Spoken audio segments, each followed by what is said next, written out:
আমাৰ কোকৰাঝাৰ জিলাত 22টা ঠাইত আমাৰ প্ৰায় 1 লাখতকৈ অধিক আমাৰ মহিলাই ড্ৰাগছৰ বিৰুদ্ধে শপত গ্ৰহণ কৰিব আৰু কোকৰাঝাৰ জিলাখন ড্ৰাগ মুক্ত কৰাৰ কাৰণে বিশেষ পদক্ষেপ আমি আজিৰ পৰা গ্ৰহণ কৰিছোঁ।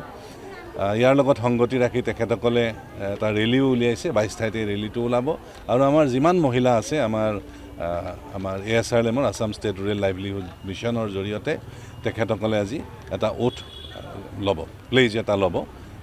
ড্ৰাগছ মুক্ত কৰাৰ ক্ষেত্ৰত আমি আজিৰ পৰা একত্ৰিতভাৱে আমাৰ জিলা প্ৰশাসন আৰু ASRLMৰ জৰিয়তে আমাৰ সামূহিক সকলোৰে প্ৰচেষ্টাত আমি ড্ৰাগছ মুক্ত কোকৰাঝাৰ কৰাৰ ক্ষেত্ৰত এক বিশেষ ভূমিকা আজি পালন কৰিছে।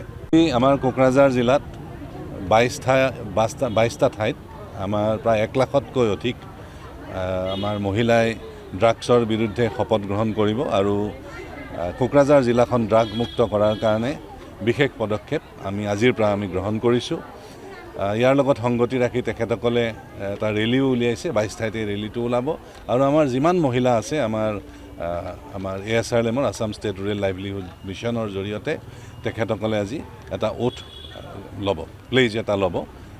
ড্ৰাগছ মুক্ত কৰাৰ ক্ষেত্ৰত আমি আজিৰ পৰা একত্ৰিতভাৱে আমাৰ জিলা প্ৰশাসন আৰু ASRLMৰ জৰিয়তে আমাৰ সামূহিক সকলোৰে প্ৰচেষ্টাত আমি ড্ৰাগছ মুক্ত কোকৰাঝাৰ কৰাৰ ক্ষেত্ৰত এক বিশেষ ভূমিকা আজি পালন কৰিছে।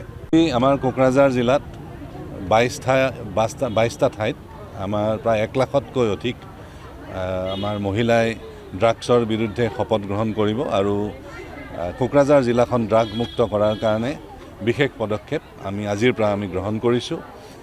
ইয়াৰ লগত সংগতি ৰাখি তেখেতসকলে এটা ৰেলীও উলিয়াইছে। 22 ঠাইতে ৰেলীটো ওলাব আৰু আমাৰ যিমান মহিলা আছে আমাৰ ASRLMৰ আসাম ষ্টেট ৰুৰেল লাইভলিহুড মিছনৰ জৰিয়তে তেখেতসকলে আজি এটা ওথ ল'ব, প্লেজ এটা ল'ব।